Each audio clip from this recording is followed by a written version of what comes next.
Could I interest you in everything? All of the time? For most of my life, my brain functioned a lot like Bo Burnham's interpretation of the internet that you heard Don sing earlier. Undiagnosed obsessive-compulsive disorder riddled my brain with images of house fires, car crashes, insect infestations, horrifying, intrusive thoughts that were interrupted by the normal madness of youth, budding love, a soundtrack of hip-hop songs, and too much time considering the shape of my eyebrows. For those of us familiar with the social media app, it all sounds a lot like TikTok, doesn't it? When I was 16, with this brain on fire, somebody thought it was a good idea to enroll me in an epistemology class. The International Baccalaureate program at my high school offered theory of knowledge, a course in which students like me were tasked with studying the difference between reality and belief. How do we know things? And can we know them with certainty? I was doing all right with empiricism, the school of thought that knowledge is derived from experience, or even constructivism, the view that knowledge is actively constructed by individuals based on their experiences with the world. But when a kid with a brain like mine, a kid desperate for certainty, stability, and right answers, was faced with solipsism. This is the theory that posits the only thing we can confirm the existence of is the individual's mind. That we have no proof that the self isn't constructing reality as we know it. Oh, I spiraled. What do you mean? Nothing is real. That the only thing I can be certain exists is me? 16-year-old me? Gangly and acne-ridden with a brain on fire. In case you ever wondered if there is such thing as too much critical thinking, you can inspire a teenager to try and assess if they're living in a figment of their imagination. I questioned everything. Can I trust what I've been taught, or should I verify everything myself? Am I awake or dreaming? And what proof do I actually have of that? And what's the point of the Electoral College again? And do my friends actually like me? And what if God is real? And what if they aren't? I finally confessed all of my anxieties, or at least the less embarrassing ones, to my teacher after class one day.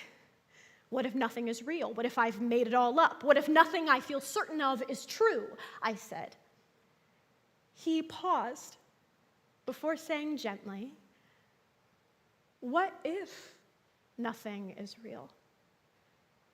You don't have a means of proving or disproving reality. You don't have control over that. You have only your life as you know it. If it was all made up, would you change the way you live your life? If it was all made up, would you change the way you live your life? How much of our attachment to reality as we know it is bound up in the fear of the unknown or a need for control? I wouldn't find the relief I needed from my existential anxiety for many years, but ultimately it would lie in releasing my need to have the right answer and being honest about the fact that correctness feeds my ego and makes me feel safe. I need not know whether you all actually exist or if you are figments of my imagination, because I need only be present enough to do the next right thing. I am, of course, 30 years old and not at all enlightened. I still have an unhealthy desire for control. You can ask anybody who has witnessed my Atlantan road rage or my 50th draft of the same email.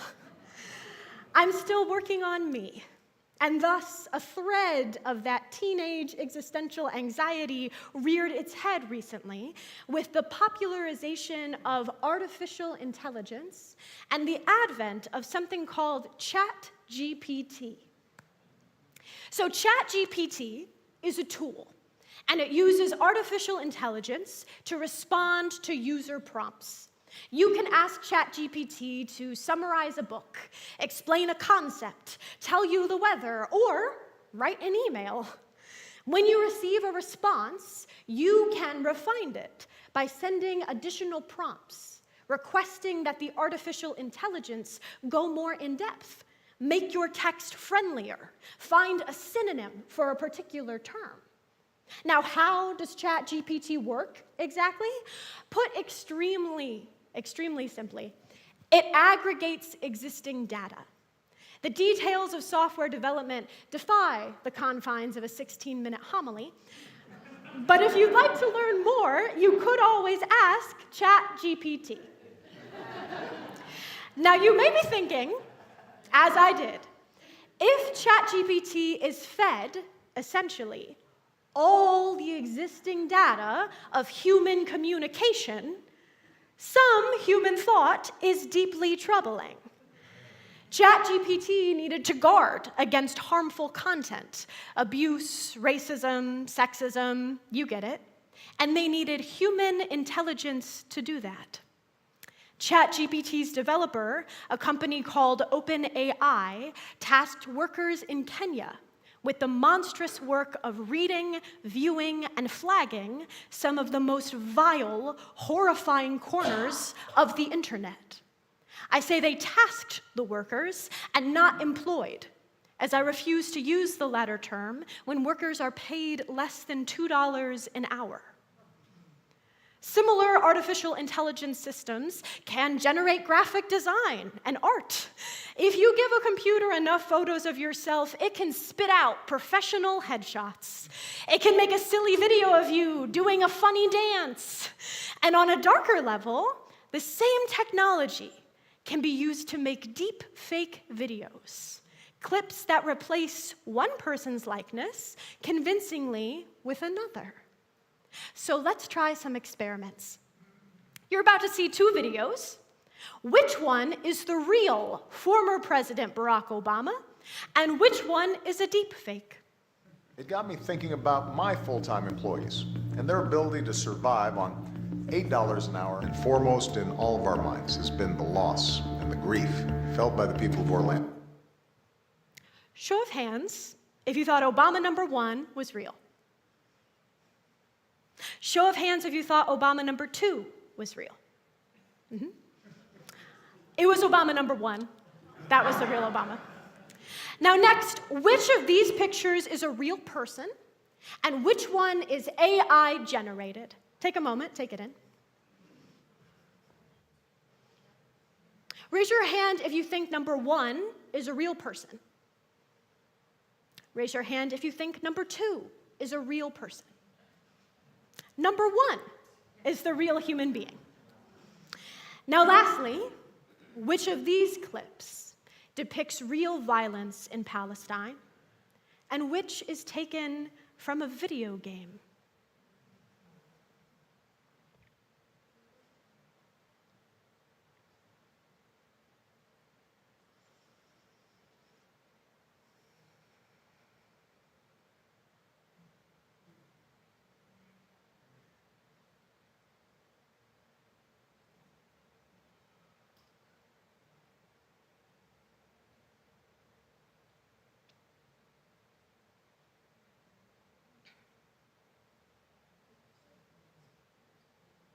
Show of hands if you believe clip 1 is real. Show of hands if you think clip 2 is real. The second clip depicts real violence in Palestine. Now, in that last instance, The video game clip, the first one, went viral on Twitter as state agents claimed it was a secondary attack by Hamas, which never actually occurred. So it doesn't take much imagination to see how this technology becomes dangerous, both interpersonally and at a state level. You can just ask those Kenyan workers who read and watched the vilest parts of the internet for $2 an hour. So you see how this reactivates my anxiety around control. In an age of artificial intelligence, or AI, how do I know what's real?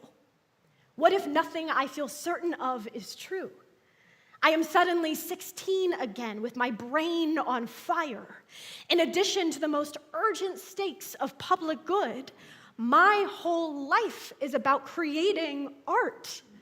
Writing and graphic design fulfill my spirit and, more practically, pay my rent. So how do clients distinguish my work from a computer's? What if they don't need me anymore? How do I control this? And the soft voice of my high school teacher rings in my head. What if you can't? What if I can't control this? What if we can't control this? In an age of absurdism, we have been faced with many moments in which the issue at hand far outshadows our capacity to make a substantial individual impact. I cannot alone control the rhetoric of Donald Trump. I cannot control Joe Biden's repeated decision to fund genocide. I cannot control the coronavirus, the impact of social media, the rapidly decreasing literacy rates of our youth. What if our anxiety about the capabilities of artificial intelligence, like anxiety on the whole, fundamentally distracts from that which we do control, our actions? There's very little that I can actually control, but simultaneously, there are many things that I have a say in. As my therapist once wisely said to me, nothing matters, and everything makes a difference. While the ethics of AI tools are questionable on many fronts, hypercapitalism ensures their continued existence. Hypercapitalism concerns itself with the relentless ascension of productivity at any cost. What is more productive than these generative robots? So the question of surviving the rise of AI is not a question of whether or not artificial intelligence tools will exist. They're going to. The question of surviving the rise of the internet was not a question of whether or not the internet will exist. It was going to. Digital tools are tools. You can use a hammer to build a bookshelf or put a hole in the wall. Structurally, it's a question of ethical manufacturing. Individually, it is a matter of responsible, rigorous wielding. Now, I make the comparison of artificial intelligence to the internet as we have grown so accustomed to the internet that we forget the parallel questions that have been asked of digital space and artificial intelligence. When I was growing up and chatting with my friends on Instant Messenger, my parents implored me to go hang out with my real friends. There was collective panic over this generation of millennials that were building lives online. That isn't real life, teachers told me. You need to get outside, experience real things. Now, I'm not saying that their worry wasn't founded. There are benefits to occupying digital space and physical space. It's important to keep our division of time between digital and physical space balanced. And it's unhealthy to spend too much time in only digital space. But the flaw in their argument is to claim that digital space is somehow unreal. As the average person experiences it, it's immaterial, but it's a facet of reality. the way you talk to somebody behind a keyboard should be the same way you talk to that person face to face. In fact, some of the baby boomers' generation's insistence that digital online space is not real has led to some of the worst online behavior I've ever witnessed. Because if life online isn't real life, then you need not ascribe to real life ethics. I'm sure many of you need only scroll through your Facebook feed to corroborate. And so in parallel, artificial intelligence is artificial intelligence. There are benefits to responsibly using AI tools and creating human work from scratch.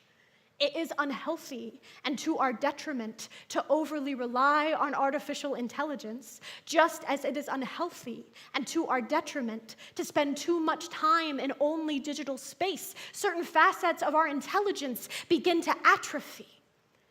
And one shared atrophy that we already experience is the degradation of media and digital literacy.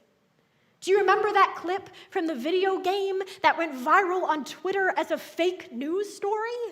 The most problematic aspect of the rise of artificial intelligence is its timing. At this moment, the rapid popularization of social media as a news source has collectively lowered our standards of analysis and critical thinking. And that is true across generations. Now, once again, this isn't to say that social media shouldn't attempt to capture the news. From following on-the-ground journalists in countries in crisis to reading local op-eds, the radical democratization of media is not a bad thing. Our consumption is where the problem lies. How do you use the hammer? Now, our chancel is not a place for an extensive educational lecture on the do's and don'ts of media literacy, so instead, I'm going to offer you the resources of experts. After worship, later today, you can go to uuca.org/literacy and spend a little time making the most use of your digital space.